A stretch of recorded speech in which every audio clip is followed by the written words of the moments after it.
Good evening. My name is Nicole Murphy with momcomplicated.com, and this is Blogging 411, where we talk about blogging every Wednesday night for 30 minutes. I would like to let you know what's going on with our resident man of the show, Randy Brown. If you don't know what Randy is doing, he has a new project called the Salton Sea Walk, and you can go check it out at the saltonseawalk.com. But essentially what Randy is doing is he's going to be the first person to walk the perimeter of the Salton Sea, which is like 116 miles. He's planning on doing 20 miles a day for 6 days, 5 days in a row, at like temperatures that range between like 105 and 120 a day. So he started training for this year, this summer, and he's being interviewed on TV tonight. So that is why he is not here, and we're super, super excited for him, and good luck and break a leg, Randy. And he'll be back with us next week for our second installment of Blogger Myths, but he's busy being famous. Well, I'm personally offended. I think Blogging 411 is way more important than any television interview. I'm just saying, Randy. You heard that, Randy. You're in trouble for next week. Allison's gonna get you. But enough about boys. Let's talk about the girls for tonight. And Allison, since you're being so lippy, why don't you go ahead and introduce yourself? I'm Allison Carter. I am a social media marketer, content marketer, and freelance writer. You can find what I do on AllisonBCarter.com. See below. And I have been in the blogging business for 5 years, sold blogs, ghostwrite blogs for companies, and love it. That's awesome, and I am so, so excited that Phyllis Khare is here to join us tonight. We were chatting the other day, and I said, "Ooh, Phyllis, will you please come on our show?" And she was so gracious to find some time in her schedule for us. That's an inside joke. We'll talk about that in a minute, right? Yeah, absolutely. So please introduce yourself to anyone who doesn't know who you are, but they would be crazy not to know who you are. So, well, you know, online sometimes you can feel kind of invisible even though you think you're famous. So, you know, I think there might be some people here who know me from being the co-founder of Social Media Manager School, and I did that along with Andrea Vall, and we have this wonderful school where we train people to have a new career as a social media manager. We've been doing that for a couple of years now, and we have students all over the world, which is really kind of cool. And 3 years ago, I was writing Facebook Marketing All-in-One for Dummies with Amy Porterfield and Andrea, and I thought I was going to go completely crazy because of the amount of time. I don't know if people know this, but a dummies book, really it takes you about an hour to write a page.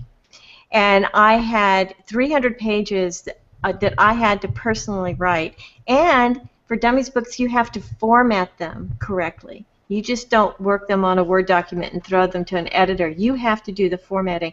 So it was like an hour a page, and I had 300 pages to write, and I was totally overwhelmed with the thought. I mean, I just had no idea how I was going to do it.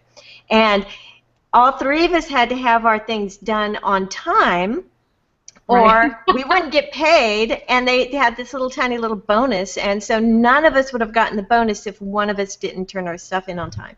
So there was a lot of pressure, and you can imagine it was really crazy. And so what I had to do is I had to get my shit together, and you bleep that one out, but I had to get it together or else kind of like go crazy. And so I started using my Google Calendar. I'm a real Google fangirl, by the way, just straight up front, I am. And so I had to use my Google Calendar to sort of get my life together. And for the past few years, I've developed that into a really nice little system. And so now I've packaged it all up, and now it's called timebliss.me. And it's really very cool. I really like it a lot. And it's already starting to change people, getting out of that horrible relationship that some people have with time, like I did. So anyway, that's what I've been doing and what I've been doing. You know, I've been a blogger for a really long time, but I don't consider myself a professional blogger. I consider myself a business consultant first, and then I blog to support that. if Yeah, that makes makes any sense. Yep. Yeah. Yeah. Absolutely. Now, I know because this is what we were talking about, and this is why I wanted to have you on the show, because you were saying I've blogged for years, but I really don't consider myself a blogger. But you do consult so much, and you've been around bloggers, and so you kind of, you know exactly what we're talking about. And so for anyone that doesn't understand the topic for tonight, we're going to be talking about blogger resources for the actual blogger. We talk so much about tools and all these things, but what about the human behind the blog?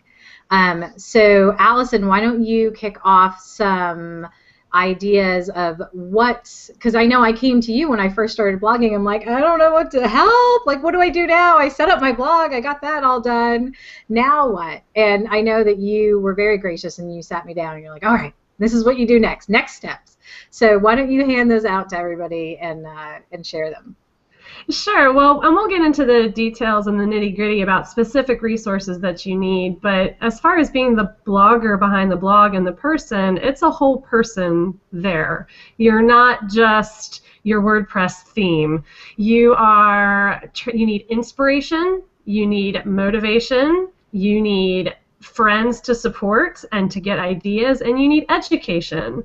So those are some key components that you have to figure out. And the support is things like time management that we're going to talk a little bit more about, and plugins that you can use, extensions that you can use to help that sort of stuff and help you be a better blogger. But there's also education. Are you staying on top of the industry? Do you know what's going on? Are you aware of changes that are being made that are going to affect you? There's inspiration. What am I writing about? How do I stay inspired when all of a sudden this wonderful blog topic that I've laid out and this blog plan that I've laid out is getting really dry to me? How do I stay inspired? Because it's going to happen. As much passion as you have for your blog topic, when you first start out, in 2 years you're going to be sitting there saying, I've got nothing left on this. But you do. You have to have inspiration. You need to find inspiration, and then motivation. And we talk about motivation in particular as it pertains to summer in our Blogging 411 summer blogging thing. But you've got to stay motivated to do all the tasks that you've got to do. So those are some of the components I think that when it comes to being a well-rounded blogger, you need to consider. Those are great. And it's funny because one of the things that I've noticed and I've been talking about a little bit recently is that you get into blogging or any kind of internet business and you think, I'm on the internet, it's worldwide, I don't have, it's so much different than having a brick and mortar store. The world is my oyster. But in reality, on the internet you get put on a corner as well, and you almost need to think about your marketing and your creating your friends and your allies the same as you would if you had a brick and mortar store. Those people, there could be 10 people doing the same thing that you're doing, and you'll never run into each other, just because of the way the algorithms of the world work. That they keep you compartmentalized, and you've got your little group of people and your posse, and and you will grow organically just like you would with a small business, a brick and mortar. So it's really important to go out in person and meet people so that they know who you are and they know the blogger behind the blog, and then they tell people and they tell people and they share things, and then that's kind of how you grow and create a community. But that's the one thing that I realized was that even though you're on the internet, you still need that personal interaction. And please remember, just to add on to what Nicole said, blogging is not about competition. Even though somebody might be doing kind of what you want to do, or you think that they're taking your readers, that's not how blogging works. There's no competition. There's only working together in blogging. And I've actually found that the more I work with bloggers who are where I want to be or who I aspire to be, the better I get and the better we all get together. So please never go into blogging thinking that this is the ultimate competition and you need to be the best blog out there, because that's not what it's about. Years ago, somebody told me that being in business for yourself, you should allocate 40% of your time to marketing. And being a blogger means that a lot of times all that time is spent in research and writing, but that promotion bit and that marketing and that reaching out is a part of it, and sometimes people just kind of let that slide. And the point of using an editorial calendar, I'm sure everybody in the blogging world understands an editorial calendar, but what you also can add to the editorial calendar is that time where you're actively researching and connecting and reaching out and making phone calls and tweeting or having conversations on social. Actively put that in your calendar so that you do it. Otherwise, we all get busy and then we don't do it, and then we can't figure out why our blog isn't getting the views. It's because we're not doing the marketing bit, we're not doing the reaching out, we're not doing the connecting bit. So, I was really glad wherever I learned that years ago. I'm glad I still remember it. Yeah. I build it into your editorial calendar too with an intense purpose. I've worked with clients before, and they sit down and they're like, "All right, I'm going to market. I'm so going to network." Right, you have to be very specific. It's true. And I have to say, with this new product launch, I sat down and I said, my circle is only this big and I need to get it this big. So what are the steps? Well, I took myself on as my own client and I developed a plan and I reached out. And that's one of the reasons, I was reaching out to Nicole because she's such a great cheerleader for everything that I do, and so you were the first person that came to mind. And also because I love G Plus Hangouts, and I love them, and so I love what you guys are doing here with this community and building this through the G Plus Hangouts. I think it's awesome. Thank you. Well, yeah, I really do love everything you do, and you were I've talked about this before, but I'm going to talk about it again. Just really quick, is I met Phyllis through her social media manager school, and I thought I was taking that course just to learn how to manage social media, but Phyllis and Andrea taught me such valuable lessons about just being in business for yourself, as well as managing the business, that I just owe them a gazillion times over, and they really set me on the right path. And I feel very, very fortunate that I found the right people in the beginning of what I was doing, because you can easily just find the wrong people, and I feel very lucky that I found the right people and that I've continued this relationship, because it's been great. And Phyllis and I even had dinner together in person, speaking of spending time to network, when I was in DC speaking about Google Hangouts. Funny how it all turns around and about, huh? It is. Awesome. It's really great. So yeah, I love the relationship that I'm actually writing a chapter in a upcoming book about the value of Google Plus Hangouts and what. Writing a book, are you? Just a chapter, just a little tiny chapter in a book. Well, I have to tell you, the writing, I love writing now. Now that I'm not under the pressure, I create my own timeline so that I don't feel the pressure of writing a book and the deadlines. And when I see people online, they're going, "Oh, I'm pulling an all-nighter to finish it off," I'm going, no. That just shows bad planning to me, because you should be able to have figured out blocks of time in your world to have gotten this done, and not get to the point where you have to pull an all-nighter. And I don't want to get to that space again. So I'm really clear about really trying to organize my life and make that calendar system work for me. I have a whole bunch of tools, that I use. Yeah, we should talk about those, since this is the Blogger Resource Show. Yeah, I'm just going to throw out my favorite tools. Okay. And for my blog, first of all, I have a plugin, and I know people have problems with plugins, but I really like Pretty Link, and I have to acknowledge Amy Porterfield for letting me know about this one, which is awesome. So you have these, these freaky long URLs, especially, G Plus has, for these events, the URL is like a half a mile long, Well, you can take that URL and use this plugin so that it's your domain name.com /, and then you customize the back end of it. So it looks as if it's hosted on your site, but it's just a redirect URL plugin, which I love and I use all the time. It just makes it so pretty. It's called Pretty Link. Pretty Link. Yeah, and they have a light version and a pro version, and there's some differences between those two. Mm-hmm. And then I'm also, I'm loving lead pages. If you're doing email capture, I really like lead pages because you can also embed it on your site. You can have things redirect to it from your domain name. So I'm really liking that a lot.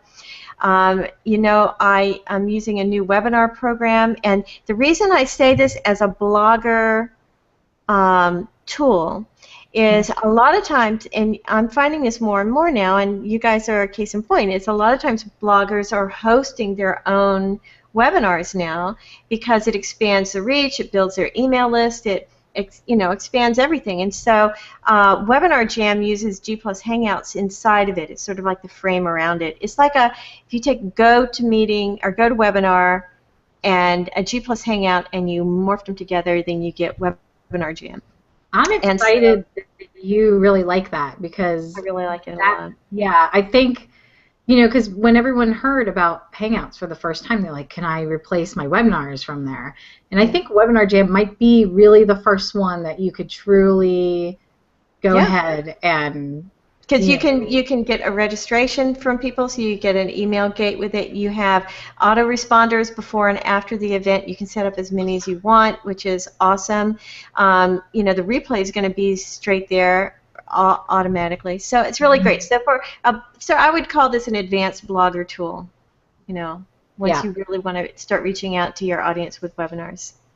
I would say that. Now, so let's go back to, if you're a beginning blogger and you've realized you've set up your blog and you've started to blog and you might not have blogger friends or whatever, and Facebook seems to be one of the most platforms that everyone is familiar with and they feel safe there. There are tons of Facebook groups for bloggers, and you can look based on what you think your niche is, or if you're a lifestyle blogger or a fashion blogger, or you can look based on where you are. And then there are some organizations that have their own Facebook groups as well. Like Ben Raleigh has a Facebook group for bloggers specifically. So you can look, and a lot of them you might have to ask to join, or you can go ahead and they're public and you can just join right away. And those are nice to just spend some time and look at what everybody else is talking about, and you can learn so much from there, and then you can start interacting. What is the biggest one? Is Bloopy Bloggers, I think, is the Bloppy Bloggers is the biggest one right now that I know a lot of people, especially getting in. There are a lot of really good starting questions, a lot of link sharing, a lot of good information if you're just beginning, and it's just a Facebook group. Groups are the main reason why I'm still on Facebook, because there's a lot of good information being shared in them. Yeah, it's true. It's true. Let's just be honest about it. It's true. No, here we go. Okay, so other things that we can talk about. As far as education, there are a lot of really good websites out there for you. SITS Girls, SITS Girls. I know Nicole and I have both looked at that a lot. There are various components to that. There are blog tips coming through a lot. They offer a bloggy boot camp. They have an advertising affiliate network. They have Facebook groups. They have Twitter shares, Twitter parties. And then they also have featured bloggers that you can work your way through the process to become a featured blogger. So that's a really good starting point. Blog Her will sometimes have a lot of really good blogging tips to it. Nicole, what are some of the other ones for? So, one that I didn't write down in our notes, I love Peg Fitzpatrick. Yes. I love her because she's just her, and she's okay with being her, and the way she explains things are just so crystal clear to me, and it doesn't matter what the latest trend is, she does what feels right to her. And so it's very comforting. Blogger babes have been hitting it out of the park for me lately. Blogger babes, yep. Yeah, all of their content is usually so useful and so great, and just when you think like, oh, they can't give you any more useful content, they come up with something else that's really useful. So they do some more advanced level content in there and address some more advanced level stuff, but they also still get back to basics a lot, and they're constantly sharing new programs that you can use. So that's a really good place. I love to learn, and for my client base, I constantly need to know kind of the next content marketing stuff, so I'm tuned into a lot of that. But there's a lot of good blogger networks. Fabulous Blogging is another website where she gives you tips for fabulous blogging, and they're doable. Blog Clarity. We had Melissa Culbertson on our show, Blogging 411, about design, and Blog Clarity is a great website to go to, and she's doing this thing, a 10-minute touch-up, Yeah, I love where each week she gives you a little 10-minute tip that you can do to get into your blog and make something work better for you in 10 minutes. So those are some other sites that are pretty useful. It's really important as a blogger, especially a new blogger, I think, is not to get overwhelmed with the amount of tools and places and websites and groups and things you can go to. You really need to narrow that down to a certain amount of time you're going to spend on it, because that can be just as addictive as going to Pinterest, is finding tools and resources. Because if it's not your job to find them, if you have a tendency to be a research scientist like I am, you can get lost finding all these incredible things and then not actually do the work. So you should set aside some time to really do that research and to dig in and find and enjoy all of this, but don't let it consume your day. Don't let it consume the time that you should be writing, And the other thing too is, I always give my clients a bunch of different options, because they're going to find one that speaks the language. So all of the websites that we just gave to you, you're probably not going to be on all of them all the time, but you're going to find one or two that you really connect with, that are really where you are, where you need to be. So yeah, don't go crazy trying to be on all of them all the time and be in your RSS feeds reading everything that they give you all the time. But because that was me. Well, now Phyllis, I know you mentioned Time Bliss really quickly in the beginning. But those are great tips that you gave, and I do want to give you a couple of minutes to explain this, because I am the same as you. If I'm learning, then it's legitimate, and I have to read what I'm doing, whatever article I found, even though it might be very close to some of the other articles I just read yesterday. And so can you tell us a little bit about this? Because I've been hounding you for a long time to share your organizational tips, because I watched you build Social Media Manager School and launch it, and I watched you build this and launch it, and I'm amazed by how productive you are. So can you? Well, that's because I used my own system to create the system. That's the funny part. It's like I only have 6 rules inside of TimeBliss.me. And I know you have a link that people can go and take a look at it, and I think it's a bit.ly link /TimeBlissMe. And the thing about it is, in these 6 rules, the first rule is put everything on your calendar. I mean, just put everything on your calendar, and your calendar starts to tell you what you're doing. It starts to tell you, oh, I'm overbooked. Oh, I keep moving this thing on my calendar, so that must mean I'm avoiding it. Why am I avoiding it? The calendar will tell you things that you need to learn to do. If you schedule in your calendar, okay, write a blog post, and you schedule an hour to do it, but it takes you 3, okay? And so if you honor the calendar and then expand that little block that you set aside for writing your blog post to 3 hours, then the next time you write your blog post, you have to schedule that. And the second rule is not to overlap. And now I used to be the person who would go in and I'd have Facebook and Twitter and LinkedIn and YouTube and everything up, and I was like, whoa, and just going from here to there. And at the end of the day, I was like, what did I get done? I don't think I got anything done. But when I stopped doing that and just did the Facebook tasks I need to do, just do the Twitter things, and I put them in my calendar and had them, ping me when these new things were coming up, then I started to get real productive. And I think that's the point of Time Bliss, is it teaches you how to use your calendar in a way that you start to be productive. And so and it's like sometimes the simplest things can have the most impact, and just putting everything on your calendar and no overlapping are 2 of the biggest things that you can do. I'm going to hear what the calendar says. I mean, it's really kind of awesome, actually. I'm going to add something else too, because and this is from my own personal standpoint in life and my own challenge and the monkey on my back. You got to say no sometimes. Right? So if you're putting your calendar together and you're following all the Time Bliss Me rules and you're doing what you're supposed to be doing, and you find that you're constantly pushing something because you don't have time for it, it means you don't have time for it. Right, exactly. It's like a reality-based time system. You know, a lot of times when people make a checklist, it's not based in reality because every line seems to have equal value or equal weight. But if you take all of those things on your checklist and put them physically on a time slot in a calendar, you'll automatically start to adjust them for the amount of time that's reasonable to take it. And then when you only have half of that list on your day and you realize, oh, I physically do not have enough time in my day to do my checklist, then you start thinking, well, okay, so now I have to learn to prioritize, and now I need to learn to outsource because now I have a real relationship with time instead of this fantasy thing that somehow I can bend time to get it all done. That's what I do. It doesn't work.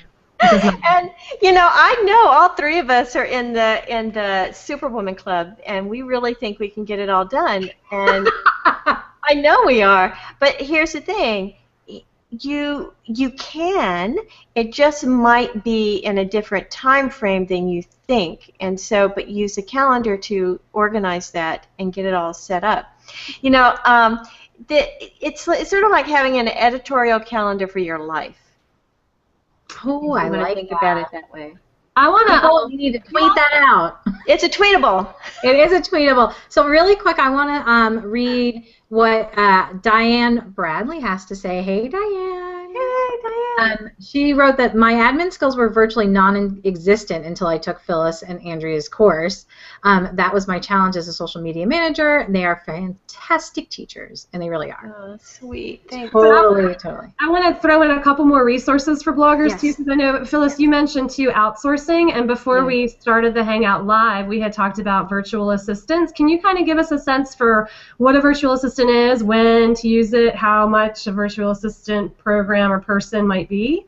Right. Well, first you have to keep your ears open for people who have a virtual assistant who love them. And then you have to ask them, say, do you think they could do a little bit for me? Because you really want to get somebody that you know you can trust and that you know can do a good job and that people have had a good experience. Hey, kitty, kitty. And so first of all, keep an ear out for that. And there are also other ways you can find good virtual assistants. But my tip for people who are just starting to feel an internal freedom to allow to have a virtual assistant, which is a big coaching point actually, is that just get like a little bit of time. Get a retainer for 3 hours and have them do the things that just, you know, you just can't do. And you'll figure out that that's really good spent money because the stress level goes away. You know, you feel more confident about something working properly. And I did that with this launch. You know, I wanted someone from the outside to test all the systems. So I contracted with someone that I found from someone else for a 5-hour block. And I said, I need this, and this tested. And she went and did it, and she was done in 3.5 hours. And I'm like, well, awesome.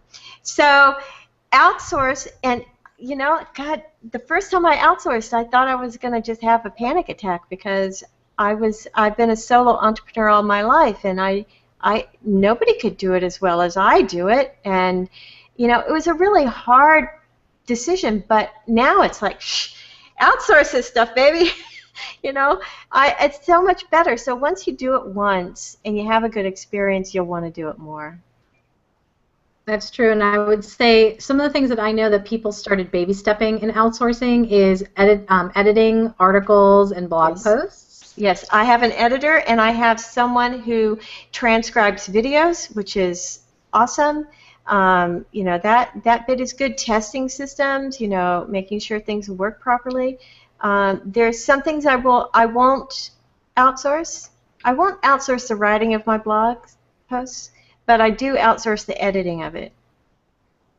Yeah, I would say that's a good one. And then if you do a lot of scheduling, like if you are on, you know, if you're on a guest, if you're a guest on a lot of Hangout on Air shows, or you're a Hangout on Air producer, or you have a lot of scheduling involved in your daily tasks, you can have somebody do that part. Because there's always a lot of follow-up and emails and everything that go along with that, and so that's a huge thing. And I have someone on my team that I really love. You can send her to any sales page, and she can create 100 tweets off of that sales page.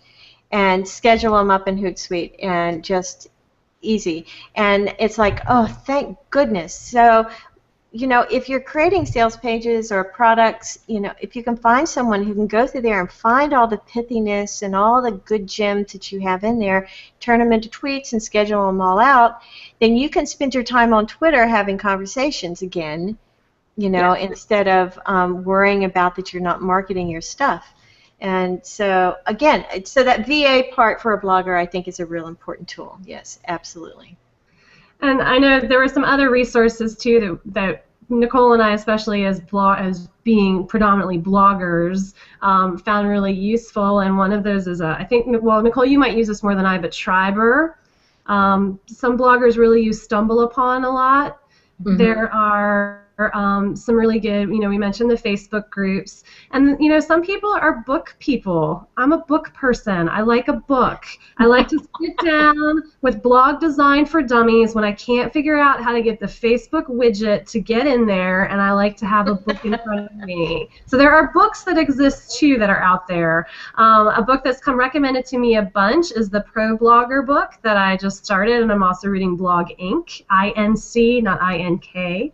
That's also been recommended a lot. And then there are all sorts of for dummies books. Facebook marketing for dummies. There's, blogging A to Z, I think, is for dummy. I mean, there are all sorts of physical books too. So don't think you have to limit yourself to being on the web, on the internet, Googling everything. There are books. Yeah, you need to be. The only thing you have to be worried about with books is, especially if it's about a social site, is that Facebook will change things and put things on the left that were on the right, or at the top that were on the bottom, and all of that. And so when you read a book, always check the copyright on it, and if it's a couple of years old, probably about 60% of the book is still going to be okay, but you're going to find some steps and how-tos that you might have to sort of figure out a little bit, because, again, they move things around so much. So the content might be correct and the marketing advice might be correct, but the how-to steps you might have to kind of search around a little bit. And there's also some other computer programs that I know I really like. Evernote is a great program. Hootsuite is a great program. I haven't used Buffer a whole lot, but I know people are liking that more and more. And those sorts of programs are going to help you streamline what you do a little bit more and be able to help you manage your time a little bit better as a blogger, so you don't feel like, oh, and you calendar this out, just like Phyllis said, you calendar your time to do your social media push, but instead of feeling overwhelmed, like I need to spend all this time on Twitter or all this time here or all this time here, sometimes these programs can help you as a resource to free up your time a little bit. Absolutely. Yeah, I'm loving any.do right now. It rings at you in the morning and says it's time to plan your day, and it goes through everything and it makes you assign every task to something. Yeah. Yeah. So then I can assign them to my certain blocks, and it's been working. And then you realize, like 3 or 4 tasks in, like your chest starts to tighten and everything, and so you realize there's like too much going on, and then you just start slashing and whatnot. But any.do is really cool too. IFTTT, if this then that, is great for bloggers too. You create rules, and then whenever anything happens with your content this way, you can say, if this happens, then automatically do that. If this post goes up, automatically tweet it, automatically post here. So that's a good way to kind of streamline your time. That's a great resource that bloggers can have, again, to free up time. And then one other thing that I want to talk about is just inspiration really quickly. Like, where do you go to get your inspiration? Because that was one of the things we had mentioned at the top of the show. And I know we're getting a little long right now, but stay here. It's so worth it. It matters. There are so many websites now, and these, a lot of the websites that we mentioned in our roll call list will offer prompts. So if you're getting really stuck on what to write, or you just can't think of anything, or you're feeling kind of dead in the water, there are all sorts of prompts out there to just get you started, to get you thinking like a writer, like a blogger again. Look at what other people in your Facebook groups are talking about. Maybe come up with a blog party or a Linky Hop, or something that you can do together creatively to re-spark what you've got inside. I personally love the daily post. I think that they give a lot of great prompts and make it really manageable and doable. So keep your inspiration and don't ever have an excuse not to be inspired. There's lots of places where you can go. And sometimes the best resource that you have from a blogger is stepping away from your computer. Sometimes just taking a break can be the best resource for you. Recharge, re-energize, refocus.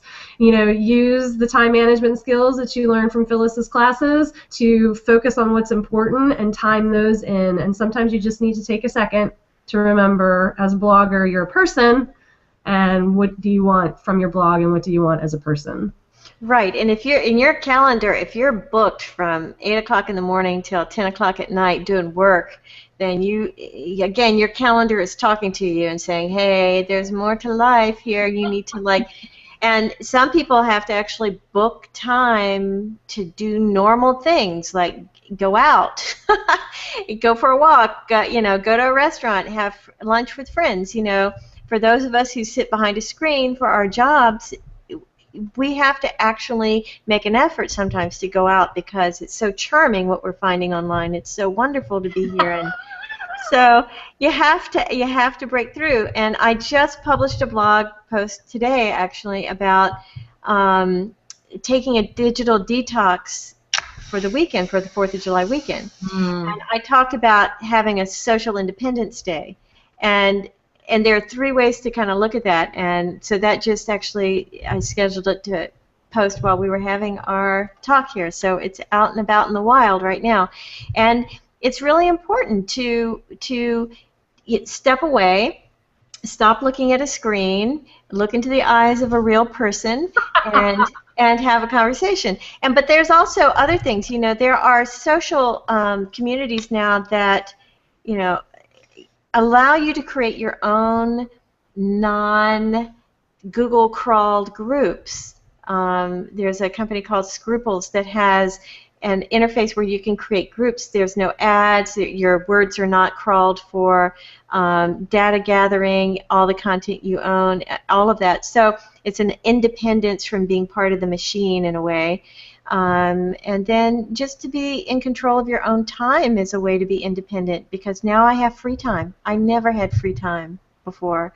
And so those were the 3 ideas of having a social independence day and to celebrate along with 4th of July. Yeah, that's pretty cool. I like that. Well, in the interest of respecting everyone's time that is watching, we're going to go ahead and wrap it up. And thank you so much, Phyllis, for joining us. This was really, really, really fun. I love this. I could do this all day long. So I know, you'll have to, well, and it's so funny because when we talked about creating the show, we were very adamant about 30 minutes, because we could talk forever. I know. So 30 minutes usually turns into 32, 34, But we're at 38 today. So, but thank you so much, and please we'll hop into the comments and we'll go ahead and address any comments or questions that you guys have. Thank you for joining us, and don't forget to come back next week when we have Randy Brown back, and our guest is Mark Traphagen to talk about blogging myths part 2. Thanks, everyone. Have a great night. Bye-bye.